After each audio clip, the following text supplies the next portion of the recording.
Israel. How a nation with nothing built everything. In 1948, if you had looked at a map of the Middle East and pointed to Israel, most economists would have told you the same thing. That country will not last a decade. No oil, no major river systems, no strategic natural resources. A population so small it could fit inside a mid-sized American city, and a geographic position surrounded on every side by nations that had publicly declared their intention to destroy it. On top of all that, a water crisis so severe that the newly declared state introduced rationing, 10 liters of water per person, per day. That 10 liters had to cover drinking, bathing, cooking, cleaning, washing clothes, and flushing toilets. 10 liters. For everything. If you had placed a bet on Israel in 1948, you would have lost money. But here's what's strange. Today, India, the United States, and China, three of the largest economies on Earth, depend on Israeli technology to function. Israel's defense exports reach buyers on every inhabited continent. Its engineers built the core processor that powered some of Intel's most critical chips. Its software runs inside self-driving cars on American roads. It has fought 6 wars in 50 years, including one where 5 countries attacked simultaneously, and it is still standing, still growing, still accelerating. So what actually happened? How did a country that started with nothing build one of the most formidable technological and military powers in modern history? The answer begins not with money, not with allies, and not with geography. It begins with a glass bottle of soda water. It is 1948. Israel has just declared independence. Within hours, armies from Egypt, Transjordan, Syria, Iraq, and Lebanon cross the border. Israel has no formal military to speak of. Its weapons are limited, its ammunition running dangerously low, and the attacking coalition vastly outnumbers everything Israel can put in the field. By any conventional military calculation, this should be over quickly. Then someone has an idea. Seltzer bottles, the thick glass carbonated water bottles common across the region, make a distinctive whistling shriek when dropped from altitude. They sound, from the ground, remarkably close to falling bombs. Israeli forces gathered every seltzer bottle they could find, loaded them into a crop duster aircraft, and flew over Arab-held positions, dropping them by the hundreds. The psychological effect was immediate. Arab soldiers, already uncoordinated across 5 different armies, with 5 different command structures, heard what they believed to be a sustained aerial bombardment and began retreating in confusion. Around the same time, Israeli forces deployed a homemade mortar weapon called the Davidka. By most technical assessments, it was an unreliable piece of equipment, wildly inaccurate, and of limited destructive power. But it was extraordinarily loud. The blast radius of its sound was so enormous that rumors spread through enemy lines that Israel had developed some kind of secret superweapon. Some accounts suggest soldiers believed Israel had obtained an atomic device. The panic this generated caused coordinated coalition advances to dissolve into disorganized retreats. Israel had turned psychological warfare into a survival strategy. With no ammunition, it created the impression of overwhelming firepower. And it worked. But Israel's leadership understood that psychological tactics alone could not sustain a country indefinitely. What they needed was intelligence. Real, precise, actionable intelligence that could let a small nation anticipate threats before they materialized. What they built, in response, was Mossad. The name has since become one of the most recognized in global intelligence circles. Founded in 1949, Mossad's founding mandate was starkly simple: ensure that what happened to Jewish communities in Europe during the Holocaust would never happen again. That mandate shaped an operational philosophy unlike any other intelligence agency in the world. Mossad didn't just collect information, it embedded itself. The story of Eli Cohen illustrates this better than any operational summary could. In the early 1960s, Mossad inserted Cohen into Syrian society under a fabricated identity as a wealthy Argentine businessman of Syrian descent. His cover was meticulous. His backstory was airtight. Over the following years, Cohen built social connections that reached into the highest levels of the Syrian government. He threw lavish parties. He cultivated friendships. He became, by multiple accounts, so trusted within Syrian political and military circles that he was being considered for the position of Deputy Defense Minister. While embedded, Cohen identified Syrian military fortifications along the Israeli border. To extract their precise locations without raising suspicion, he proposed under the guise of charity planting eucalyptus trees along Syrian military outposts, ostensibly to provide shade for soldiers stationed there. The Syrian military accepted his offer. The trees were planted.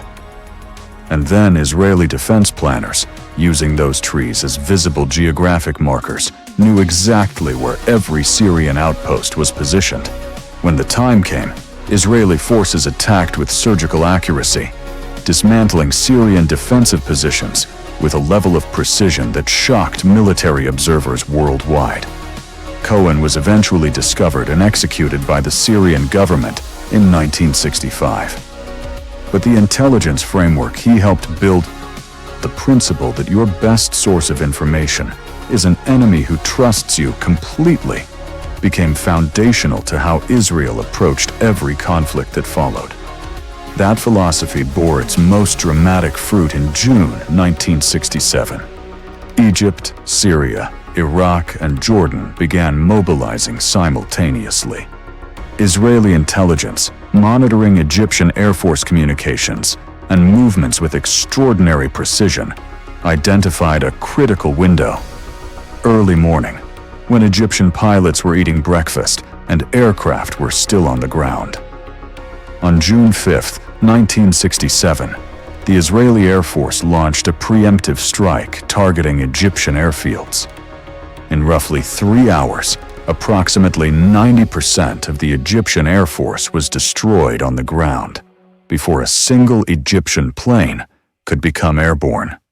With Egypt's air power neutralized, the coalition lost its aerial advantage before the war had truly begun. What became known as the Six-Day War ended with Israel's territory expanding dramatically. It was, by any military analysis, one of the most strategically decisive operations in 20th century warfare, achieved not through superior numbers or resources, but through intelligence, speed, and preparation. Now here is where the story pivots. Because wars, even successful ones, cost money. And a country perpetually at war should, by economic theory, be bleeding itself dry. So how did Israel simultaneously build one of the most dynamic economies in the developed world? Part of the answer is financial foundation. After World War II, global Jewish communities contributed substantial funds to Israel's establishment. West Germany agreed to pay $865 million in reparations, a significant capital infusion in the early years of statehood. The United States provided consistent foreign aid across decades of the Cold War. These resources were real, and they mattered. But financial aid alone does not explain Israel's trajectory. Dozens of countries across Africa, Asia, and Latin America have received comparable levels of international aid over the same period, without producing anything resembling Israel's economic output. The money was a starting condition. What Israel did with it is the actual story. Israel made a deliberate decision, embedded in national policy from the earliest years of statehood, to treat its people as its primary strategic resource. With no oil, no minerals, no navigable rivers, and no agricultural surplus, human capital, educated, technically skilled, creative human capital, was the only asymmetric advantage available. The education system was built around that premise. Where engineering education in many countries emphasized rote learning, standardized outputs, and credential accumulation, Israeli technical universities demanded applied problem-solving. Students weren't evaluated on their ability to replicate existing knowledge. They were evaluated on their ability to address real, unsolved challenges: water scarcity, medical diagnostics, national defense, agricultural efficiency. The classroom and the crisis were connected by design. The results were consequential. In the early 1960s, agricultural engineer Simcha Blas developed a system of drip irrigation that allowed crops to be grown with dramatically less water by delivering moisture directly to root systems. His technology became the foundation of Netafim, today a global agri-tech company generating over $7.5 billion in annual revenue and operating in more than 110 countries. Israel, a country that couldn't provide 10 liters of water per person per day in 1948, became the country that taught the world how to grow food in a desert.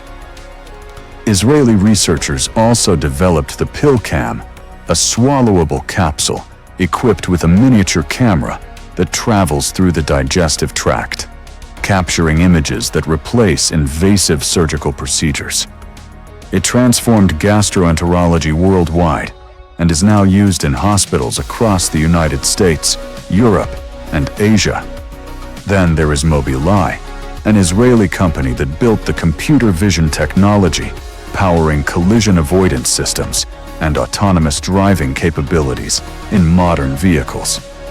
Intel acquired Mobileye in 2017 for approximately $15.3 billion, one of the largest technology acquisitions in automotive history. These innovations weren't accidents.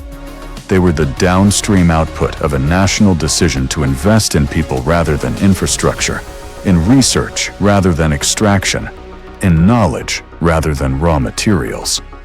But in the early 1990s, something happened that gave Israel a window of opportunity unlike anything it had experienced before, and the Israeli government moved with remarkable speed to capture it. When the Soviet Union collapsed between 1989 and 1991, it triggered one of the most significant human migrations in recent history. For Soviet Jews, the fall of the USSR represented both freedom of movement and an uncertain future in rapidly destabilizing post-Soviet republics. Roughly 1 million of them emigrated to Israel in a span of just a few years. This was not a typical immigration wave. The Soviet Union had built its global reputation partly on its scientific and engineering institutions. The immigrants arriving in Israel included physicists, mathematicians, aerospace engineers, computer scientists, and medical researchers, many of them trained at elite Soviet institutions, whose graduates were coveted worldwide. In a single decade, Israel's population grew by approximately 20%, and its technical workforce was transformed overnight into one of the most credentialed per capita in the world. The problem was that no one wanted to invest there. Despite the human capital, Israel's geopolitical risk profile kept foreign capital away. No serious venture investor was going to deploy funds into a country surrounded by hostile borders and under constant military threat. These newly arrived scientists and engineers, some of the most talented technical minds in the world, had nowhere to put their skills to work. The Israeli government's response to this problem became a case study in strategic economic design. In 1993, the government launched the Yozma Fund, a $100 million state-backed venture capital initiative whose name means simply initiative in Hebrew. The structure was unconventional and deliberately generous to outside investors. For any qualifying Israeli startup, the government would co-invest 40% of the required capital. A foreign investor would provide the remaining 60%. If the startup failed, both parties absorbed losses together.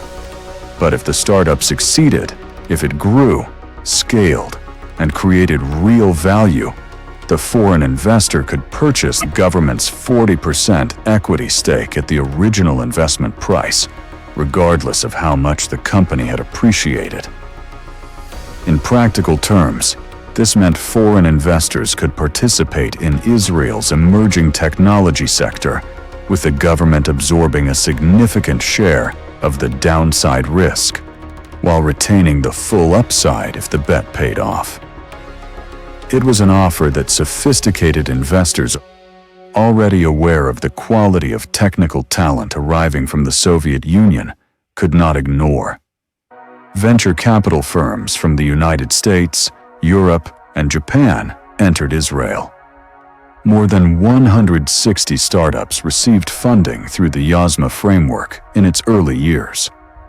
Companies like Biosense, which was later acquired by Johnson & Johnson for $500 million, emerged from that investment environment. The infrastructure of what the world now calls Startup Nation was built in that window, a deliberate government intervention designed to convert raw human capital into economic leverage. Today, Israel has more companies listed on the NASDAQ than any country outside the United States and China. Its defense technology, including the Iron Dome missile defense system, developed jointly with the United States, is considered among the most operationally effective air defense architecture ever deployed in a live combat environment. The Iron Dome, first operational in 2011, has intercepted thousands of incoming rockets with an interception rate that independent military analysts have described as historically unprecedented for a fielded system. It transformed Israeli civilian protection and became a major export product, with the United States investing billions in the technology for potential adaptation to its own defense needs.